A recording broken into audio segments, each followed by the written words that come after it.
আমার মুখের অবস্থা ভয় লোকে। তো বন্ধুরা আমার ছোট ভাই অ্যামাজন থেকে কি জানি একটা অর্ডার করছাল, সেই পার্সেলটা আজকে আইয়ে পড়ছে, তাই হাঁটা পেয়ে যায় পার্সেলটা নিয়ে পড়লাম বাইতে।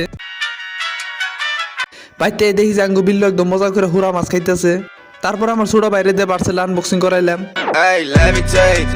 ফার্স্ট টাইম ভাবলাম যে এই জিনিসটা আবার কি, তারপরে ছোট ভাই বললো যে এটা বলে ফেস মাস্ক। अरे कहना क्या चाहते हो? এটা নিলে বলে কালা মানুষ সুন্দর হয়, তার মানে আমি। তাই বাড়ির মধ্যে বেসন কফি কি কফি খাইবে পাই না মুখে লাগামু, আর এক চামচ এটা দিয়ে ফেস মাস্কটা বানিয়ে নিলাম। এখন হলো ফেস মাস্কটা ফেসে লাগামু। ফেস মাস্কটা এরকম করে ভালো করে মুখে লাগে, আধা ঘন্টা এরকম বুয়ে থাকুন রাখবো। তো বন্ধুরা নাকে নিলাম ফেস মাস্ক, কি জানি কয় ফেস মাস্ক। আর হ্যাঁ, যারা যে টাইম আছে তারা এটা ইউজ করুন জানি। একদম সঠিক কথা। আধা ঘন্টা বইয়ে থাকার পরে তো বন্ধুরা আমার ফেস মাস্কটা হুকাই গেছে, এখন এরকম করে হাত দিয়ে ভালো করে সারান রাখবো।